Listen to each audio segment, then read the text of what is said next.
pandemic or recession, people still need a place to live. That's why real estate is an essential business. Investing in residential real estate is going to remain strong in tough times. Find out how you can retire in 5 years or less. Go to financialfreedomlivestream.com. Sign up for the next session this month. Use promo code PAGS, P-A-G-S, and it's only $197. Over a $500 savings. That's financialfreedomlivestream.com. Use my promo code PAGS.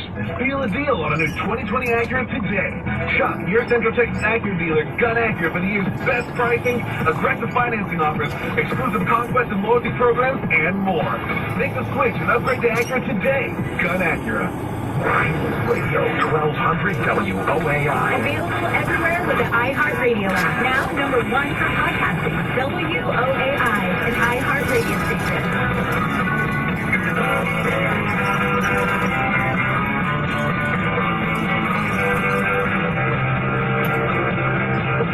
The countdown is on.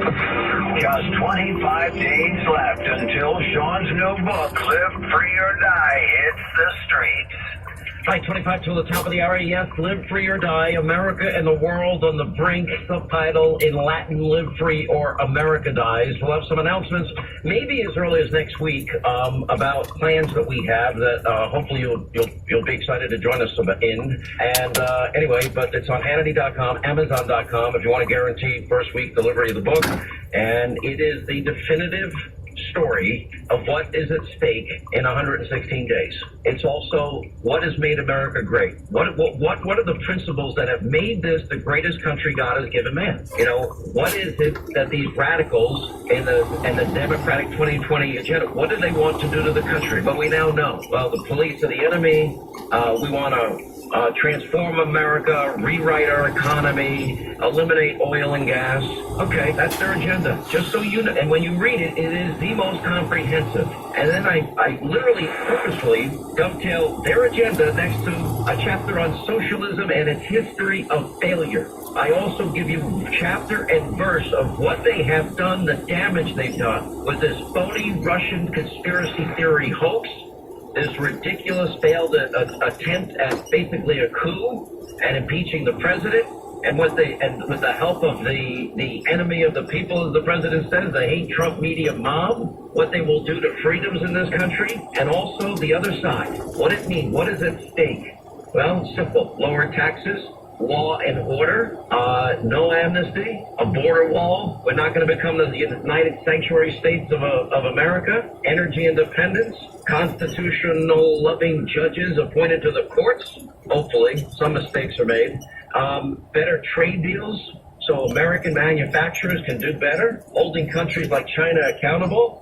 Taking military action when needed. That would be ending the caliphate. Biden and Obama wouldn't do it. They had handcuffs on our military. Taking out the likes of Baghdadi and his top lieutenants. Taking out Soleimani. Taking out the Al-Qaeda leader in Yemen. And also not having American troops any longer due to new military technology. We don't have to go door to door in any country ever again. We don't have to do it. We decide we're going to go to war. We've got the technology, and we can. If you fight it, you win it, you leave. No more half-assed, oh, we're half in it, then, oh, it gets politicized, then, oh, never mind.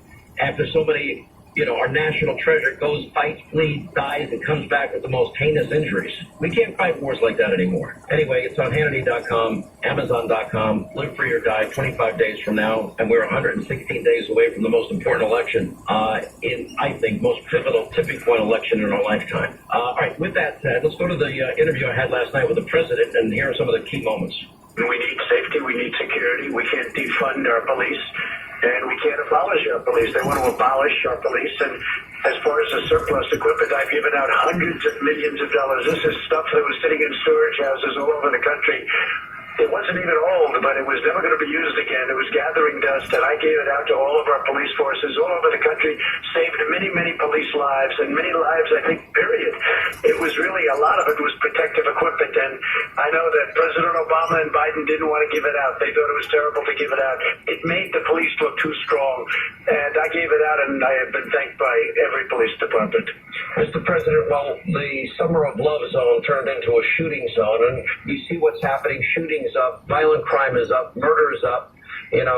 130% of shootings up in New York City. You see the statistics in Chicago every weekend.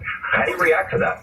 Well, first of all, New York City is not recognizable. Crime is way up. Shootings are way up. Murder is way up. It's just unbelievable. Chicago, what's going on in Chicago, and we are looking at it very seriously because we're going to have to do something. We've asked them, we're really supposed to be asked to come in and help the federal government, and we have the greatest people in the world, and we can solve it.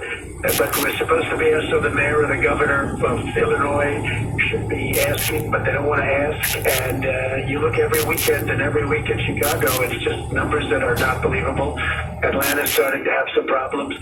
So we're ready to act, and at some point we may have to act anyway. We may have to do it sooner rather than later. One of the reasons that the Seattle mayor finally acted is that they were given notice that if they didn't act, that you were going to. Is there any truth to that? 100%. We were going in very soon. We let them know that, and they all of a sudden they didn't want that, so they went in before we got there. But we were going in very shortly, very soon, and we would have taken the chop. They call it chop. We would have taken it back very easily, but they went in. And frankly, the people just gave up. They were tired. They had it for a long period of time. But because of the fact that we were going to go in. Now, if you look at Minneapolis, after 4 or 5 days of horror, we called them. We said, you got to get out the National Guard. We insisted that they do it. When the National Guard finally got out, they walked through it like a knife goes through butter. That was the end of their problem. That was it. It was a great job done by the National Guard. And, we were all set to go into Seattle. Frankly, I look forward to it. Joe is just, look, let's face it, he's been taken over by the radical left. He has no clue what they're doing and what they're getting him into. This is worse than Bernie Sanders at his best. And you look at the deal they made with Bernie Sanders now in the group. It's all crazy radical left stuff. And Joe's never going to be able to fight it, even if he disagreed with it, which I actually don't think he does. I think there's an expression, an old expression was used badly a long time ago in politics. I think they brainwashed him. He doesn't know where he is. He doesn't know what he's doing. And our country will suffer. Our stock markets will crash. Bad things will happen. They will defund the police. They will abolish the police. It will be maybe a backlash, or maybe they'll just go to hell like Venezuela. And do you think he's trying to back out of debating you? Well, yeah, the answer is yes, absolutely. But, he meant the COVID tests. The COVID test. He didn't mean cognitive. He meant COVID. No, he said cognitive. I'm pretty I know, but he didn't mean that because, you don't have those tests that often. He said, I take them all the time. And no, he meant COVID. But I think he was confused by the question and the words and everything else. He didn't mean that because he hasn't taken any cognitive tests because he couldn't pass one.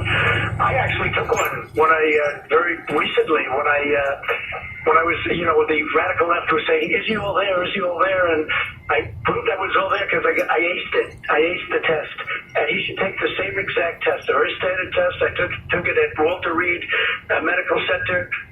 In front of doctors, and they were very surprised. They said, that's an unbelievable thing. Rarely does anybody do what you just did. But he should take that same test. What do you make of these hot spots, as we call them, in Florida and Texas and other states, and Dr. Fauci's comments? Well, first of all, the mortality rate, and Dr. Fauci's a nice man, but he's made a lot of mistakes. Like, you don't have to ban him coming in from very infected China. I did it anyway, and we saved hundreds of thousands of lives. I banned Europe from coming in when Italy and when France and Spain were having all the problems, and we saved hundreds of thousands of lives. A lot of people said, don't do it. They've been wrong about a lot of things, including face masks. Maybe they're wrong, maybe not, but a lot of them said, don't wear a mask, and now they're saying wear a mask. So a lot of mistakes were made, a lot of mistakes. We are testing and creating. It's the greatest thing that ever happened for the opposite party, but we're doing something that nobody's ever done to the extent, and we're doing a great job. But we have a mortality rate, think of this, that's tenfold better than any other. What we're doing is incredible. If you look, you've heard the numbers, tenfold. We have fewer people dying, and our people have done an incredible job. And one other thing, we're very well on the way to a vaccine, very well on the way therapeutics, we're very well on the way. We've got a lot of great things happening. We already do. We do have some that are very effective, or at least effective.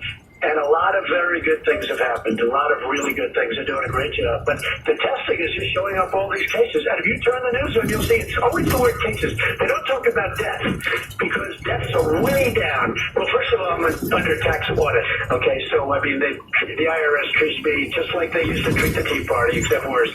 And I'm under tax audit. I have been for a long period of time. We made a deal a long time ago, and once I ran for politics, that deal was like we didn't make it. So I'm under a continuing audit. And anybody that did that or showed that before you have it finalized, but they treat me horribly, the IRS, horribly. It's a disgrace what's happened. We had a deal done. In fact, I guess it was signed even. And once I ran or once I won or somewhere back a long time ago, everything was like, well, let's start all over again. It's a disgrace. So I was disappointed, and at the same time, it was because I think a president should get protection from thousands of prosecutors out there, thousands all over the country. They could go after you, and you're supposed to be running the country. I'll tell you, Justice Alito wrote a totally brilliant decision. He wrote something today that really got it. Justice Thomas, likewise, was great. They were the two that came. So it would look. Basically sends it all back and we start all over again, I guess. That's what it means. Bad things happened, and Stroop and Page, the two lovers, and many other people. When you look at, I could go down a list of lots of people. There was spying in my campaign. It was totally illegal. If that were the other way around, the people would be in jail for 50 years, and it would have started 2 years ago. It's a disgrace what's going on. We caught them 100%. As far as General Flynn, he's a great hero. He's a great gentleman. What they're doing to that man, they've destroyed that man, but he'll come back. He's going to come back. Roger Stone was treated very unfairly, unbelievably unfairly, and I watched that, and I thought it was incredible the way that man was treated, including with the jury forewoman it was disgraceful. And the judge, the way she treated him, I think it was a disgrace that they didn't give him a retrial, Roger Stone. And Papadopoulos, I mean, they have a tape of his conversation. If anything, he's like, it was a perfect, as I said about my conversation, I turned out to be right. It was a perfect conversation that Papadopoulos had, and they destroyed him too and put him in jail for 2 weeks. So these people and Paul Manafort, what they did to that man is a disgrace. What is your second term agenda? Well, first of all, I didn't know I was criticized for that answer because it's a simple question. First of all, we're going to defeat the invisible enemy, and we're well on our way. And as again, I told you, the mortality rate is tenfold down. We're going to rebuild the economy. We're going to bring back jobs from all of these foreign lands that have stolen our jobs on horrible trade deals. We're going to continue to make great trade deals. We're going to finish rebuilding our wall. We're going to have that. It's going to be almost complete by the end of this year. Shortly thereafter, it's finished. It's made a tremendous difference. You see, we're doing record numbers on the border. Very few people are able to get through. We're rebuilding with our military. We've rebuilt the military, $2.5 trillion. We're fixing up the VA for our vets. What the job we've done there between choice and accountability. We have choice where they can go to get a doctor. If they're sick, they don't have to wait for 5 weeks, 6 weeks, 2 weeks. So we're doing great with the vets, and the vets are loving Trump. We're protecting our Second Amendment, so important. We need more judges and more justices. You see that now with the Supreme Court more than ever. And the next president, I've had 2, and the next president's going to be able to pick 2 or 3 or 1 or whatever, but a lot of justices.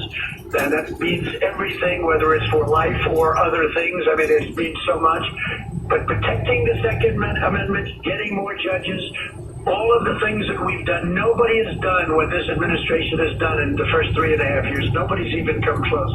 When you look at everything that we're doing, now what we're doing is working on lowering drug prices and knocking out special interests because it's not easy. We're fighting for choice. We did it for the veterans. Now we're doing it for school, too. We want choice in school so a parent can take their child to a school of their choice. And that's happening very good, very, very well. And we have many things that we're doing and many things that we've already completed.